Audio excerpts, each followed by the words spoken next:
So, what does the Zodiac's final cipher really say? The short answer is we don't know. The honest answer is we will probably never know.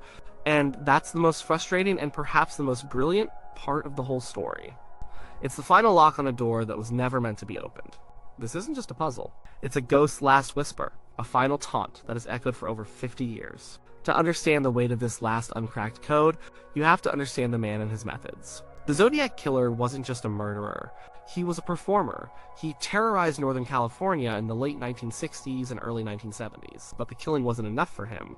He needed an audience. He craved the spotlight. He got it by writing letters to newspapers, to the police, to anyone who would listen. He bragged about his crimes. He threatened more violence. He gave himself his own name, the Zodiac. And he sent ciphers, puzzles made of strange symbols. It was his signature move, his way of proving he was smarter than everyone chasing him. He was a puzzle master, and the police, the FBI, and the public were his students. His first big one, the Z408 cipher, was sent in 3 parts to 3 different newspapers in 1969. He demanded they publish it on their front pages, or he would kill again. They did. And within a week, a high school teacher and his wife Donald and Betty Hardin cracked it. The message was chilling. It was full of misspellings and ego. It said he liked killing people because it was fun. He talked about collecting slaves for the afterlife. It was the ranting of a disturbed mind, but it was a message. It proved his codes were real. They could be solved. Then came the Z340. This one was much harder. It arrived in November 1969 and sat unsolved for 51 years. Think about that. For 5 decades, the world's best codebreakers, from the FBI to amateur sleuths on the internet, stared at those 340 symbols and saw nothing but gibberish. It became a legend in the world of cryptography. Many thought it was a fake, a jumble of symbols with no meaning, designed to make everyone look foolish. But in December 2020, it fell. A team of 3 private citizens, David Oranchak, Sam Blake, and Jarrell Van Eyck, finally cracked it. They used sophisticated software and a deep understanding of cryptographic techniques. The message was another taunt. It said he wasn't afraid of the gas chamber because it would send him to Paradise all the sooner. He claimed the police didn't have him because he was too smart for them. Again, the misspellings were there. The ego was there. It was him. The Zodiac was speaking again from a half-century in the past. The cracking of the Z340 was a monumental event. It proved that his ciphers were not a hoax. They were complex, they were tricky, but they were solvable, and it threw a blinding spotlight onto the one that remained. The last one, the shortest one, the hardest one. It's known as the Z32. It came on a postcard sent to the San Francisco Chronicle in April 1970. The card itself was menacing. On the front was a picture of a suburban condominium ad with the words, "Peekaboo, you are doomed," written on it. On the back, there was a message. He claimed to have just killed a man in a parked car. He threatened to wipe out a school bus. And then, at the bottom, there was a short string of 32 symbols, followed by a strange signature that some people think looks like a crude bomb diagram. Right next to the cipher, he wrote, "My name is." That's the hook. That's the promise. After all the taunts and the games, he was finally going to give them his name. The key to the whole case, the identity of the man who held the region in a state of fear. All they had to do was solve this one last puzzle, but it's still there, unsolved. A 32-character brick wall. The central problem is its length, or rather, its lack of length. In cryptography, size matters. A lot. When you have a long piece of encrypted text like the 408-character or 340-character ciphers, you have data to work with.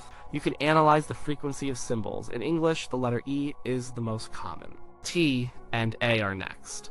If a symbol appears over and over again in a long cipher, there's a good chance it represents one of those letters. You can look for repeated patterns of symbols, which might correspond to common words like the or and. This is the foothold, the first crack in the wall that allows you to start breaking the code. The Z32 has none of that. It's only 32 characters long. That's shorter than a tweet. There aren't enough symbols to establish any kind of reliable pattern. There are no symbol frequencies that scream, "I'm the letter E." It's a statistical desert.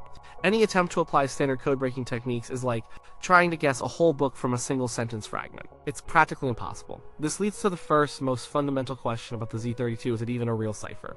There are 2 main schools of thought here. One camp says, yes, absolutely. This is the Zodiac. His brand was communication. His brand was intellectual superiority. He sent 2 other major ciphers that were eventually solved. Why would he end his cryptographic career with a dud? It doesn't fit his personality. He was a narcissist who wanted his genius to be recognized. Sending a meaningless jumble of symbols would be a punchline nobody could understand. His goal was to terrorize and to be known. A fake cipher achieves neither. It's just noise. This camp believes there is a key, a very specific key, and the message is real. The difficulty is the point. He wanted this last one to be his masterpiece of frustration. The other camp says no, it's a hoax, a final prank from a twisted mind. By 1970, he knew people were working on his codes. He knew the FBI was involved. What better way to send them all on a wild goose chase for eternity than to give them a puzzle with no solution? He gets to watch them, from wherever he is, spin their wheels for decades. It's the ultimate act of control, making people waste their lives on his final piece of garbage. He gets the last laugh. They also point to the fact that it's so short. Maybe he knew it couldn't be solved. Maybe he even made a mistake while creating it. A mistake that rendered it unsolvable, and he sent it anyway. Both arguments have merit. Both feel plausible when you think about the kind of person who would do these things. The truth is probably somewhere in the middle. Maybe he intended for it to be solved, but only by someone who found a specific key he had hidden or hinted at somewhere else. Without that key, it remains gibberish. So if we assume it is a real cipher, what could it possibly say? And how would we solve it? This is where things move from cryptography to pure speculation. The theories are endless. They range from the plausible to the outright bizarre. The most obvious theory is that it contains his name. He literally wrote "my name is." The most famous suspect is Arthur Lee Allen. People have twisted and turned the letters of his name, trying to find a substitution pattern that works. They'll try Arthur L. Allen or Leigh Allen or some variation. The problem is, with a cipher this short, you can almost make any name fit if you're willing to bend the rules enough. It's easy to find a pattern when you already know the answer you're looking for. This is called confirmation bias, and it's a huge trap in Zodiac research. Someone will come up with a complicated system where A is this symbol, but only on a Tuesday, and L is that symbol, but only if it's next to a vowel. They create a key that perfectly solves a cipher to reveal the name of their pet suspect. But the key is so convoluted and arbitrary that it has no logical consistency. It's a key designed to fit one specific lock, and it doesn't work on anything else. A real cryptographic key should have an underlying logic. Another set of theories revolves around the idea that the key isn't a standard substitution cipher. Maybe it's something else entirely. One popular idea is that it relates to a map. The Zodiac was obsessed with maps. He sent a letter with a map of the San Francisco Bay Area, marked with a crosshair over Mount Diablo.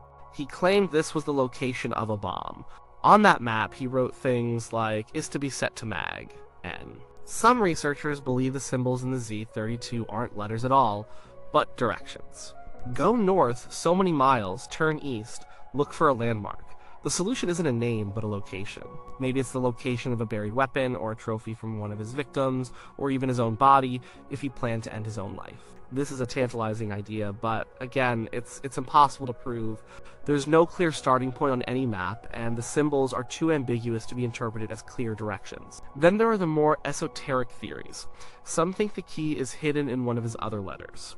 Maybe a phrase, or the number of words in a paragraph, or something about the postmark. Others think it's tied to something public, like a bus schedule, a tide chart, or a page in a specific book he expected his pursuers to know about. The Mikado, a comic opera, was a recurring theme in his letters. Maybe the key is in the libretto. People have spent years, even decades, chasing down these rabbit holes. They cross-reference every word he ever wrote with every symbol he ever used, looking for a connection. So far, nothing has stuck. One of the more sober analyses comes from people like David Orenchak, one of the men who cracked the Z340. He has done extensive computer analysis on the Z32. His conclusion is that if it is a simple substitution cipher like the Z408 was, the solution is unlikely to be a name like Arthur Lee Allen. The symbol patterns in the cipher just don't match the letter patterns in the name. For example, if the ciphertext was Abske, you'd be looking for a four-letter name where the first and last letters are the same, like Anna. The Z32 has its own unique patterns, and they don't seem to line up with any of the main suspects' names in a simple, straightforward way. This suggests that if it is a cipher, the system uses far more complex than its first one. It might involve shifting keys, or multiple letters being represented by the same symbol, or other tricks designed to hide the very patterns that codebreakers rely on. This complexity, combined with the extreme brevity, is what makes it a cryptographic nightmare. Imagine you have a locked box. The Z408 was a locked box with 1,000 possible keys on the table. You could try them one by one until it opened. The Z340 was a locked box with 1,000,000 possible keys. It took a long time and a lot of computer power, but they eventually found the right one. The Z32 is a locked box with 1,000,000,000 or even 1,000,000,000,000 possible keys, and you have no way of knowing if you've even found the right one. Since the message is so short, many different keys could produce a solution that looks like a plausible English phrase. How would you know if you found the real message, or just a random coincidence? Without some external confirmation, you wouldn't. The human element in all of this is fascinating. The quest to solve the Z32 has become a subculture. There are online forums where people dedicate their lives. They share theories, they debunk each other's work, they collaborate, and they fight. For some, it's a hobby, a fun intellectual exercise. For others, it's an obsession. They believe they are the one who will finally unmask the Zodiac. They see patterns that others dismiss. They are convinced that their suspect, their key, their theory is the one. It's a testament to the power of an unsolved mystery. It pulls people in and doesn't let them go. These communities are filled with brilliant minds, dedicated researchers, and more than a few crackpots. But they are all united by a shared goal to give the ghost a name. Modern technology has been brought to bear on the problem, of course. People have written computer programs to run through millions of possible keys, trying to find a solution that spells out an English name or phrase. The AI has been used to look for non-obvious patterns, but technology has its limits. A computer can try keys faster than a human, but it still needs to be told what kind of keys to try.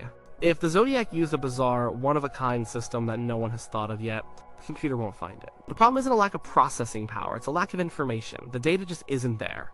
So let's circle back to the original question. What does it say? Maybe it says, "My name is Richard M. Nixon." Someone actually proposed this. It fits some of the patterns, but the key required to get there is absurdly complex. Maybe it says, "My name is Slavitt," a reference to a man who lived near one of the crimes. Another theory that requires a custom-built key. Maybe it doesn't spell a name at all. Maybe it's an anagram, or a set of initials, or a phone number, or a date. The truth is, any proposed solution to the Z32 is just a theory. There is no Rosetta Stone for this code. When the Z408 and Z340 were solved, the resulting messages were long enough and coherent enough despite the misspellings that everyone could agree, yes, this is it, this is the solution. The text flowed. It sounded like the Zodiac. With Z32, no proposed solution has ever achieved that kind of consensus. Every single one has been shot down by other researchers for having a flawed methodology or a key that was too convenient. This is the Zodiac's true legacy. Not the murders, as terrible as they were, but the uncertainty. He created a myth that is more powerful than he ever was as a man. He knew that an unsolved puzzle would be infinitely more compelling than a solved one. By leaving this one last piece of code, this tiny, impossible fragment, he ensured that we would still be talking about him 50 years later. He is kept alive not by his crimes, but by our obsession with his secrets. The Z32 is a perfect trap. The promise of an answer, "My name is the bait. The cryptographic barrenness of the puzzle is the mechanism. It draws you in with the hope of solving one of the 20th century's greatest mysteries, and then leaves you with nothing but dead ends. It may very well be that the ultimate solution to the Z32 is that there is no solution. It's a statement in itself. The message isn't in the decoded text. The message is the undecipherable text. It's a symbolic representation of the killer himself, a void, a question mark, a blank space that can never be filled. So, what does it say? It says, "You will never catch me." It says, "You will never know who I am." It says, "I win." And for more than half a century, he has been right. The cipher is a lock, but it might also be a mirror. When we look at it, we don't see the Zodiac's name. We see our own desire for answers, our own frustration with the unknown, and our own fascination with the darkness that lies just beneath the surface of things. The 32 symbols are his final silent and perfect act of terror, and they are likely to remain that way forever.